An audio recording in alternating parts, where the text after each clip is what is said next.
You may write me down in history with your bitter, twisted lies. You may trod me in the very dirt, but still like dust, I'll rise. Does my sassiness upset you? Why are you beset with gloom? Just because I walk as if I have oil wells pumping in my living room. Just like moons and like suns with the certainty of tides, just like hope springing high, still I rise. Did you want to see me broken, bowed head and lowered eyes, shoulders falling down like teardrops, weakened by my soulful cries? Does my sassiness upset you? Don't take it so hard just because I laugh, as if I have gold mines digging in my own backyard. You can shoot me with your words, you can cut me with your lies, you can kill me with your hatefulness, but just like life, I rise. Does my sexiness offend you? Oh. Does it come as a surprise that I dance as if I have diamonds at the meeting of my thighs? Out of the huts of history's shame I rise. Up from a past rooted in pain I rise. A black ocean leaping and wide, welling and swelling and bearing in the tide. Leaving behind nights of terror and fear I rise. Into a daybreak miraculously clear I rise, bringing the gifts that my ancestors gave. I am the hope and the dream of the slave. And so, wow, there I go.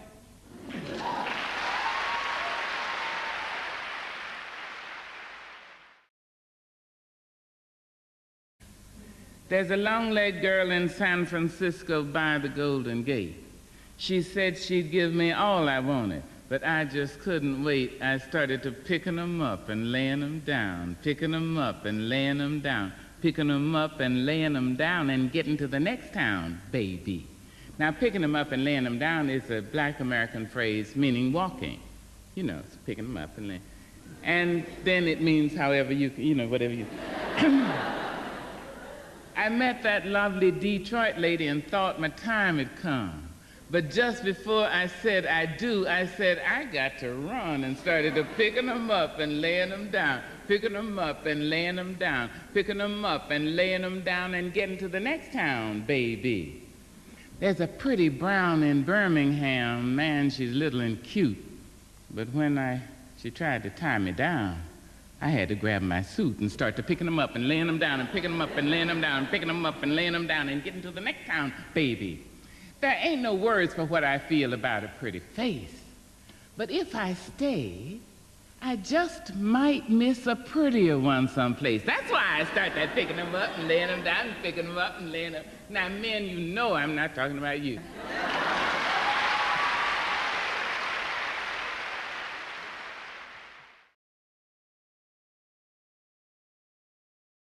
I've got the children to tend, the clothes to mend, the floor to mop, the food to shop, then the chicken to fry, the baby to dry. I got company to feed, the garden to weed. I got the shirts to press, the tops to dress, the cane to be cut. I got to clean up this hut, then see about the sick, then the cotton to pick. Shine on me, sunshine. Rain on me, rain. Fall softly, dewdrops, and cool my brow again. Storm, blow me from here with your fiercest wind. Let me float across the sky till I can rest again, because I have got to see about those people's pools. No, I got to get to the school. No.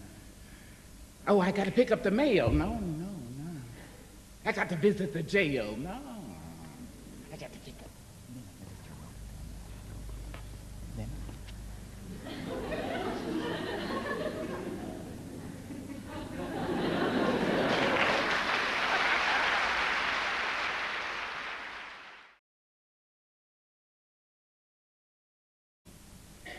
Some dicty folks don't know the facts, posing and preening and putting on acts, stretching their necks and straining their backs. They move into condos up over the ranks, lend their souls to the local banks, buy big cars they can't afford, then ride around town acting bored. My job at the plant ain't the biggest bet, but I pay my bills and stay out of debt. I get my hair done for my own self's sake, so I don't have to pick and I don't have to rake. I take the church money out, then I head across town to my friend girl's house where we plan our round. We meet our men and go to a joint where the music is blues and to the point. Folks talk about me, they just can't see how I work all week at the factory, then get spruced up and laugh and dance and turn away from worry with a sassy glance. They accuse me of living from day to day. Who are they kidding? So are they. My life ain't heaven, but it sure ain't hell. I'm not on top, but I call it swell if I'm able to work and get paid right and have the luck to be black on a Saturday night. Hey!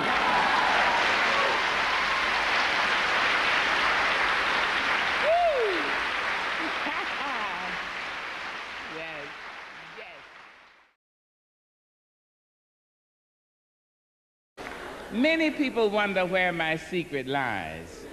I'm not cute or built to suit a fashion model size. When I try to show them, they think I'm telling lies. I say it's in the reach of my arms, the span of my hips, the stride of my step, the curl of my lips. I'm a woman, phenomenally. I walk into a room just as cool as you please, and to a man the fellows stand. I fall down on their knees. And then they swarm around me, a hive of honeybees. I say, oh, it's the fire in my eyes, the flash of my teeth, the swing in my waist, the joy in my feet. Men themselves have wondered what they see in me. They try so much, but they can't touch my inner mystery. When I try to show them, they say they still can't see. I say, oh, it's in the arch of my back. And now you understand just why my head's not bowed. I don't shout or jump about or have to talk too loud. When you see me walking, it ought to make you proud. I say it's in the click of my heels, the bend of my hair, the palm of my hands, the need for my care, because I'm a woman, phenomenally. Phenomenal woman. That's my mother and all your mothers. And then my grandmothers, and all your grandmothers, and my great-grandmothers, and your great-grandmothers, and my great-great-great, and your great-great-great, and all you women here, and me.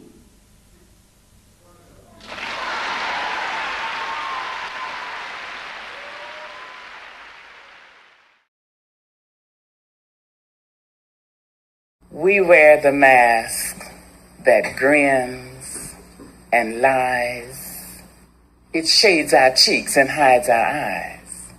This debt we pay to human guile.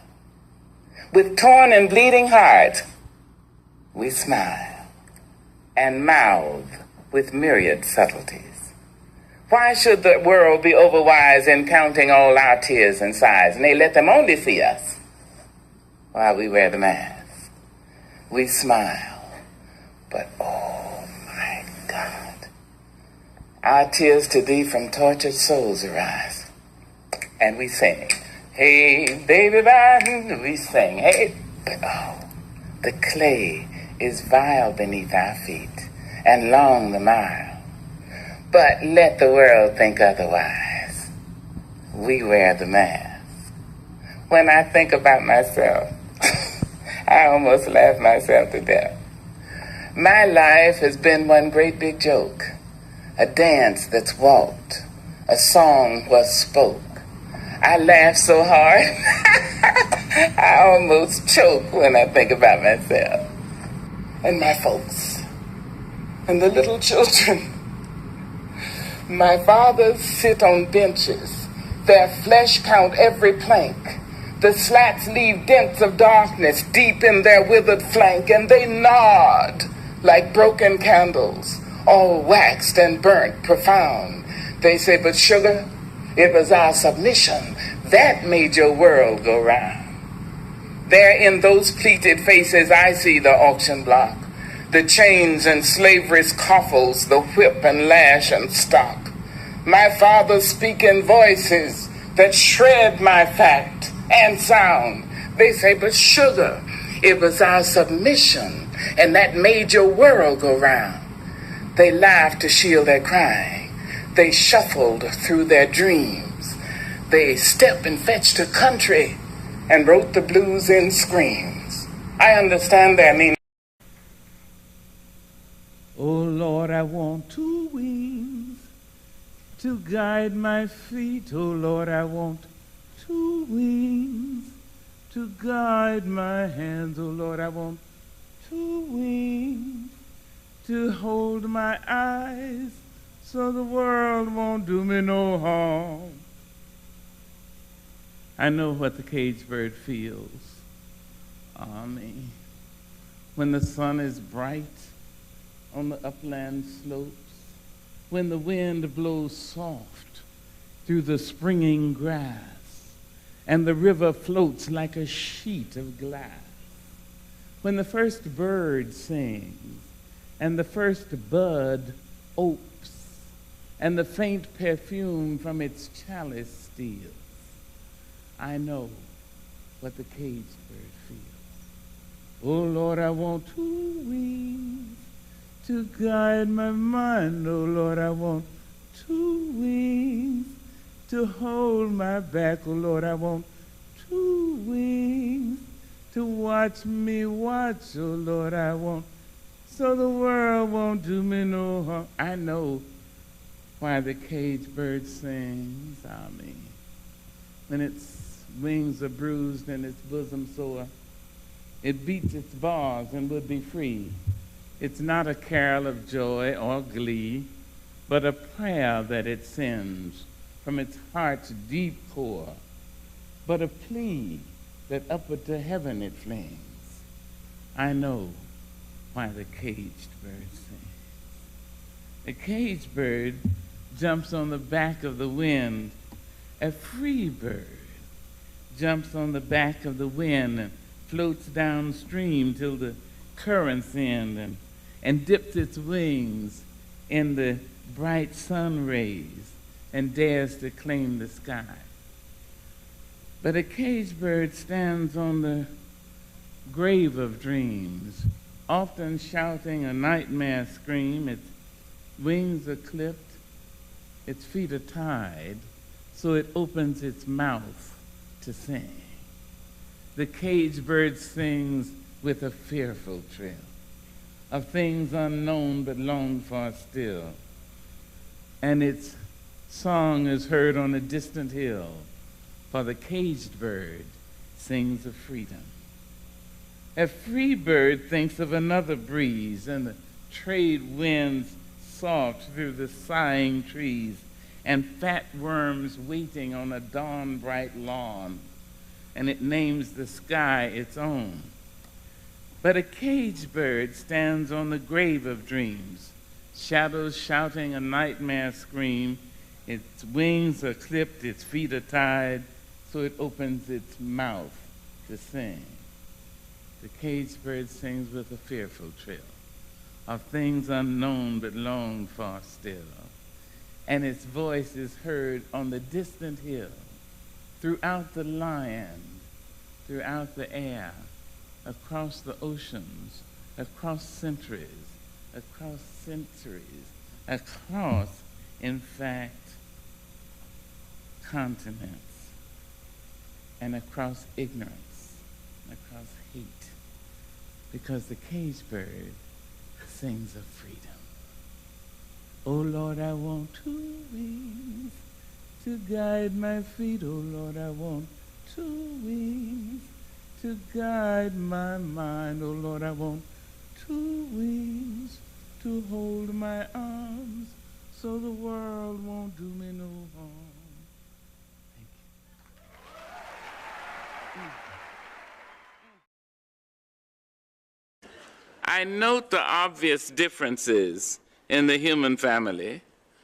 Some of us are serious, some thrive on comedy, some declare their lives are lived as true profundity, while others claim, no, they are living the real reality. The variety of our skin tones can confuse, bemuse, delight. We are brown and pink and beige and purple. We are tan and blue and white. I've sailed upon the 7 seas and stopped in every land and seen the wonders of the world, but not yet one common man.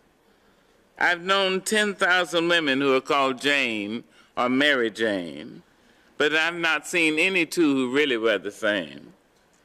Mirror twins are different, although their features jibe, and lovers think quite different thoughts while lying side by side. We love, we lose in China. We weep on England's moors. We laugh and lie in Guinea. We thrive on Spanish shores. We seek success in Finland, are born and die in Maine. In minor ways we differ. In major we're the same. I note the obvious differences in every sort and type, but we are more alike, my friends, than we are unalike. We are more alike, my friends, than we are unalike. Women and men, we are more alike, my friends, than we are unalike. Thank you.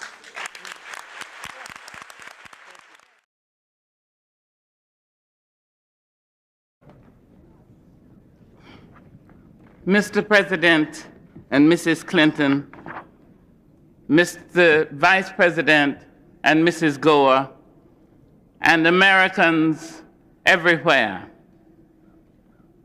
A rock, a river, a tree, hosts to species long since departed, marked the mastodon, the dinosaur, who left dry tokens of their sojourn here on our planet floor. Any broad alarm of their hastening doom is lost in the gloom of dust and ages. But today, the rock cries out to us, clearly, forcefully, come, you may stand upon my back and face your distant destiny, but seek no haven in my shadow. I will give you no hiding place down here. You, created only a little lower than the angels, have crouched too long in the bruising darkness, have lain too long face down in ignorance, your mouths spilling words armed for slaughter. The rock cries out to us today, you may stand upon me, but do not hide your face. Across the wall of the world, a river sings a beautiful song. It says, come, rest here by my side. Each of you, a bordered country, delicate and strangely made, proud, yet thrusting perpetually under siege. Your armed struggles for profit have left collars of waste upon my shore, currents of debris upon my breast. Yet today, I call you to my riverside, if you will study war no more. Come, clad in peace, and I will sing the songs the Creator gave to me when I and the tree and the rock were one. Before cynicism was a bloody sear across your brow, and when you yet knew, you still knew nothing. The river sang and sings on. There is a true yearning to respond to the singing river and the wise rock. So say the Asian, the Hispanic, the Jew, the African, the Native American, the Sioux, the Catholic, the Muslim, the French, the Greek, the Irish, the rabbi, the priest, the sheik, the gay, the straight, the preacher, the privileged, the homeless, the teacher, They all hear the speaking of the tree. They hear the first and last of every tree speak to humankind today. Come to me, here beside the river. Plant yourself beside the river. Each of you, descendant of some passed-on traveler, has been paid for. You who gave me my first name, you Pawnee, Apache, Seneca, you Cherokee Nation, who rested with me, then forced on bloody feet, left me to the employment of other seekers, desperate for gain, starving for gold. You, the Turk, the Arab, the Swede, the German, the Eskimo, the Scot, you, the Ashanti, the Yoruba, the Kru, bought, sold, stolen, arriving on a nightmare, praying for a dream. Here, root yourselves beside me. I am that tree planted by the river which will not be moved. I, the rock, I, the river, I, the tree, I am yours. Your passages have been paid. Lift up your faces. You have a piercing need for this bright morning dawning for you. History, despite its wrenching pain, cannot be unlived, but if faced with courage, need not be lived again. Lift up your eyes upon this day breaking for you. Give birth again to the dream. Women, children, men, take it into the palms of your hands. Mold it into the shape of your most private need. Sculpt it into the image of your most public self. Lift up your hearts. Each new hour holds new chances for new beginnings. Do not be wedded forever to fear, yoked eternally to brutishness. The horizon leans forward, offering you space to place new steps of change. Here, on the pulse of this fine day, you may have the courage to look up and out and upon me, the rock, the river, the tree, your country. No less to Midas than the mendicant, no less to you now than the mastodon then. Here, on the pulse of this new day, you may have the grace to look up and out and into your sister's eyes and into your brother's face, your country, and say simply, very simply, with hope, good morning.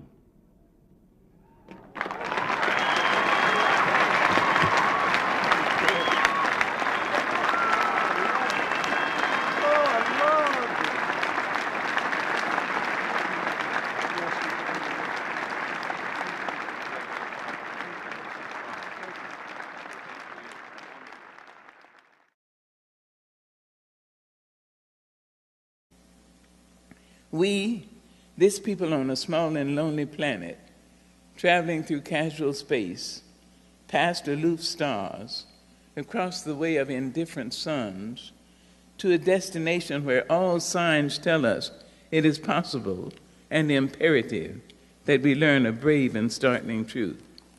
And when we come to it, to the day of peacemaking, when we release our fingers from fists of hostility, and allow the pure air to cool our palms, when we come to it, when the curtain falls on the minstrel show of hate, and faces sooted with scorn are scrubbed clean, when battlefields and coliseum no longer rake our unique and particular sons and daughters up from the bruised and bloody grass, to lay them in identical plots in foreign soil, when the screaming racket in the temples have ceased, when the pennants are waving gaily in the world, when the banners tremble stoutly in a good, clean breeze, when we come to it, it's amazing what we can do. But then we must confess that when children's dreams are not kicked awake by nightmares of abuse, then we will confess that not the pyramids with their stones set in mysterious perfection, nor the gardens of Babylon hanging as eternal beauty in our collective memory, not the Grand Canyon kindled into delicious color by western sunsets, nor the Danube flowing its blue soul into Europe. not the sacred peak of Mount Fuji stretching to the rising sun, neither Father Amazon nor Mother Mississippi, who without favor nurture all creatures in their depth and on their shores. Those are not the only wonders of the world. When we come to it, we, this people, on this minuscule and kithless globe, who reach daily for the balm, the blade, the dagger, yet who petition in the dark for tokens of peace. We, this people, on this mote of matter, in whose mouths abide cankerous words which challenge our very existence, yet out of those same mouths can come songs of such exquisite sweetness that the heart falters in its labor and the back is quieted into awe. We, this people on this small and drifting planet, whose hands can strike with such abandon that in a twinkling, life is stripped from the living, yet those same hands can touch with such healing, irresistible tenderness that the haughty neck is happy to bow, the proud back is glad to bend. Of such chaos, of such contradiction, we learn we are neither devils nor divines. When we come to it, we, this people, on this wayward floating body, created on this earth, of this earth, have the power to fashion for this earth a climate where every man and every woman can live freely, without sanctimonious piety, without crippling fear. When we come to it, we must confess that we are the possible. We are the miraculous. We, here at Wake Forest University in Winston-Salem, North Carolina, on October the 18th, we are the true wonder of this world. That is when and only when we come to it.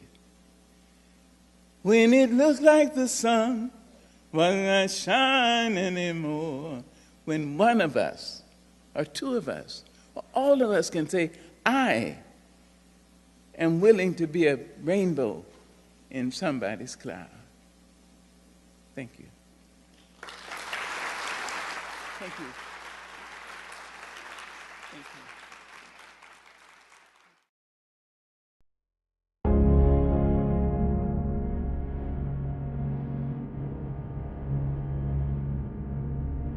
His day is done, is done. The news came on the wings of a wind reluctant to carry its burden. Nelson Mandela's day is done. The news expected and still unwelcome reached us in the United States, and suddenly our world became somber. Our skies were leadened. His day is done. We see you, South African people, standing speechless at the slamming of that final door through which no traveler returns. Our spirits reach out to you, Bantu, Zulu, Xhosa, Boer. We think of you and your son of Africa, your father, your one more wonder of the world. We send our souls to you as you reflect upon your David, armed with a mere stone, facing down the mighty Goliath. Your man of strength, Gideon, emerging triumphant, although born into the brutal embrace of apartheid, scarred by the savage atmosphere of racism, unjustly imprisoned in the bloody maws of South African dungeons. Would the man survive? Could the man survive? His answer strengthened men and women around the world. In the Alamo in San Antonio, Texas, on the Golden Gate Bridge in San Francisco, in Chicago's Loop, in New Orleans' Mardi Gras, in New York City's Times Square, we watched as the hope of Africa sprang through the prison's doors, his stupendous heart intact, his gargantuan will hale and hearty. He had not been crippled by brutes, nor was his passion for the rights of human beings diminished by 27 years of imprisonment. Even here in America, we felt the cool, refreshing breeze of freedom when Nelson Mandela took the seat of presidency in his country, where formerly he was not even allowed to vote. We were enlarged by tears of pride. The blues may be the life you've led, or midnight hours in an empty bed, but persecuting blues I've known could stalk like tigers and break like bone, pinned like rope in a gallows tree, make me curse my pedigree, bitterness thick on a rankling tongue, psalms to love left unsung, rivers heading north but ending south, funeral music and a going home mouth. All riddles are blues, and all blues are sad. And I'm just talking about some blues I've had. Ships, yes, I'll sail them. Show me the boat, if it'll float, I'll sail it. Men, yes, I love them. If they have the style to make me smile, I'll love them. Life, yes, I live it. Just give me breath up to my death and I'll live it. Failure, I'm not ashamed to tell it. I never learned to spell it. Not failure.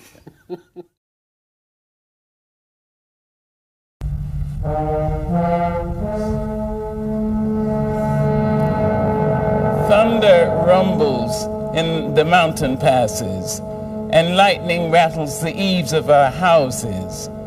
Flood waters await in our avenues.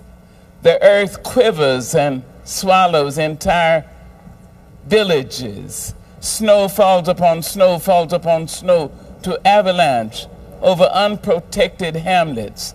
The sky slips low and gray and threatening. We question ourselves. What have we done to so affront nature? We interrogate and worry God. Are you there? Are you there really? Does the covenant you made with us still hold? Into this climate of fear and apprehension, Christmas enters, streaming lights of joy, ringing bells of hope, singing carols of forgiveness high up in the bright air. The world is encouraged to come away from rancor, come the way of friendship. It is the glad season. Thunder ebbs to silence. Lightning sleeps quietly in the corner. Flood waters recede into memory. The quiet earth reminds us of peace. Snow becomes a yielding cushion to aid us as we make our way to higher ground. Hope is born again in the faces of our children. It rides on the shoulders of our aged as they walk into their sunsets. It spreads around the earth, brightening all things, even hate, which crouches, breeding in dark corridors. In our joy, we think we hear a whisper. At first, it is too soft, then only half heard. We listen carefully as it gathers strength. We hear a sweetness, a word. The word is peace. It is loud now, louder than the explosion of bombs. We tremble at the sound. We are thrilled by its presence. It is what we have hungered for.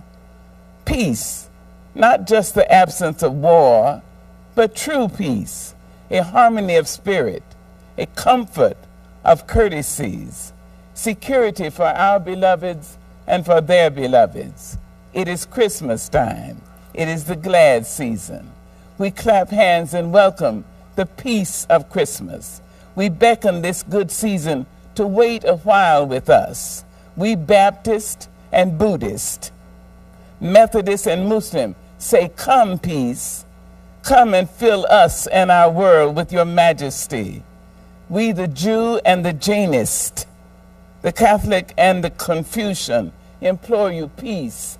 Stay a while with us, so that we may learn by your shimmering light how to look beyond complexion and see community.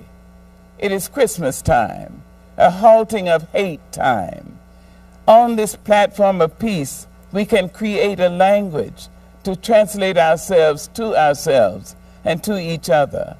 At this holy instant, we celebrate the birth of Jesus Christ into the great religions of the world. We jubilate the precious advent of trust. We shout with glorious tongues the coming of hope. All the earth's tribes loosen their voices to celebrate the promise of peace. We, angels and mortals, believers and non-believers, look heavenward and speak the word aloud, peace. We look at our world and speak the word aloud, peace. We look at each other and into ourselves and say without shyness or apology or hesitation, peace, my brother, peace, my sister, peace, my soul, peace.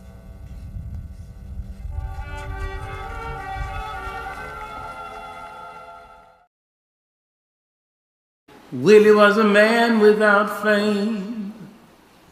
Hardly anybody knew his name.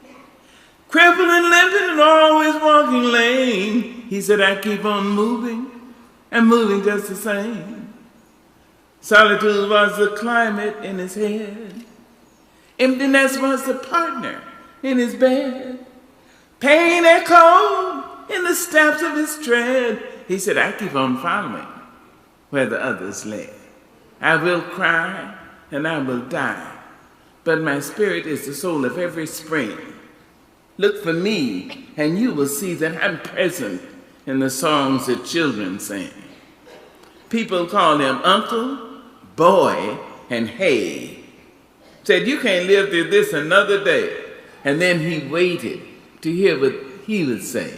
He said, I'll be living in the games that children play. You may enter my sleep, you may people my dreams, and threaten my early morning's ease, but I keep coming, I'm following, I'm laughing, I'm crying, I'm certain as a summer breeze. Look for me, look out for me. My spirit is the surge of open seas. Call for me, call upon me. I'm the rustle in the autumn leaves. When the sun rises, I am the time. When the children live and learn and laugh and love, I am the rhyme. You can just call me Crippled Willie.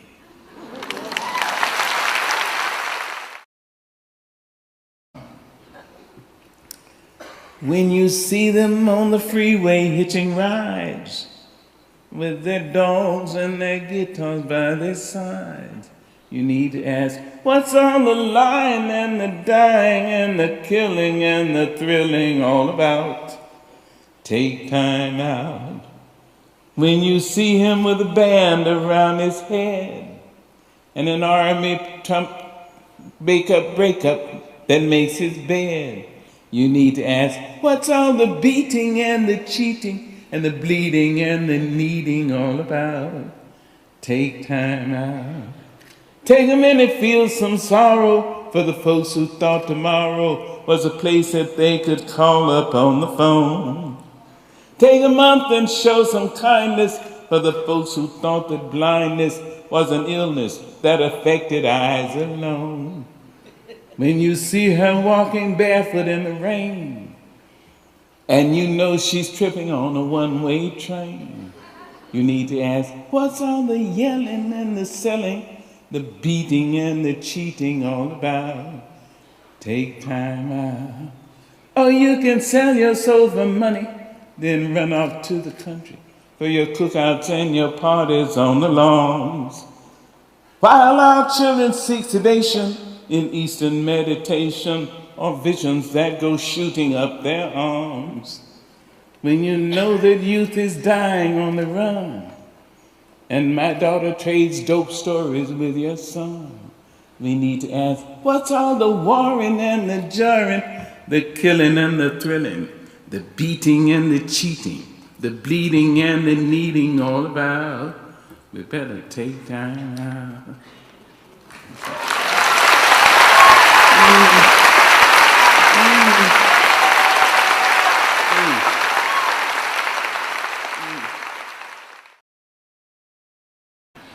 No sprouted wheat and soya shoots and Brussels in a cake, carrot straw and spinach raw. Today I need a steak. Not thick brown rice and rice pilau and mushrooms creamed on toast, turnips mashed and parsnips hashed. I'm dreaming of a roast. Healthful folks around the world are thinned by anxious zeal. They look for help in seafood kelp. I count on breaded veal. No smoking signs, raw mustard greens, zucchini by the ton, uncooked kale, and bodies frail are sure to make me run to loins of pork and chicken thighs and standing ribs so prime, pork chops brown and fresh ground round. I crave them all the time. Irish stews and boiled corned beef and hot dogs by the scores, or any place that saves a space for a smoking carnivore.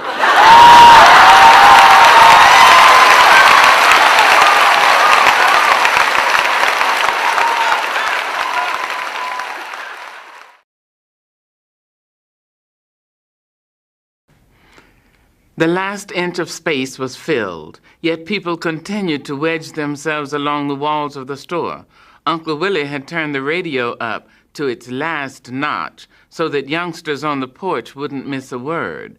Women sat on kitchen chairs, dining room chairs, stools, and upturned wooden boxes. Small children and babies perched on every lap available, and men leaned on the shelves or on each other. The apprehensive mood was shot through with shafts of gaiety as a black sky is streaked with lightning. One man said, I ain't worried about this fight. Joe gonna whip that cracker like it's open season. Another said, he gonna whip him till that white boy call him mama. At last the talking was finished and the string-along songs about razor blades were over and the fight began. A quick jab to the head. In the store the crowd grunted. A left to the head and a right and another left. One of the listeners cackled like a hen and was quieted. They're in a clinch. Louis is trying to fight his way out. Some bitter comedian on the porch said, that white man don't mind hugging that nigger now, I betcha. The referee is moving in to break them up, but Louis finally pushes the contender away, and it's an uppercut to the chin. The contender's hanging on. Now he's backing away. Louis catches him with a short left to the jaw. A tide of murmuring assent poured out the doors and into the yard. Another left and another left. Louis is saving that mighty right. The mutter in the store had grown into a baby roar, and it was pierced by the clang of a bell and the announcers, that's the bell for round 3, ladies and gentlemen. He's got Louis against the ropes, and now it's a left to the body and a right to the ribs, another right to the body. It looks like it was low. Yes, ladies and gentlemen. The referee is signaling, but the contender keeps raining the blows on Louis. It's another to the body. It looks like Louis is going down. My race groaned. It was our people falling. It was another lynching, yet another black man hanging on a tree. One more woman ambushed and raped. A black boy whipped and maimed. It was hounds on the trail of a man running through slimy swamps. It was a white woman slapping her maid for being forgetful. The men in the store stood away from the walls and at attention. Women greedily clutched the babes on their laps, while on the porch the shufflings and smiles, the flirtings and pinchings of a few minutes before were gone. This might be the end of the world.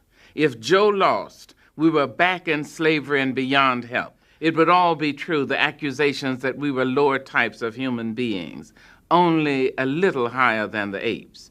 True that we were stupid and ugly and lazy and dirty and unlucky, and most of all, that God himself hated us and ordained us to be hewers of wood, drawers of water, world without end. Amen. We didn't breathe. We didn't hope.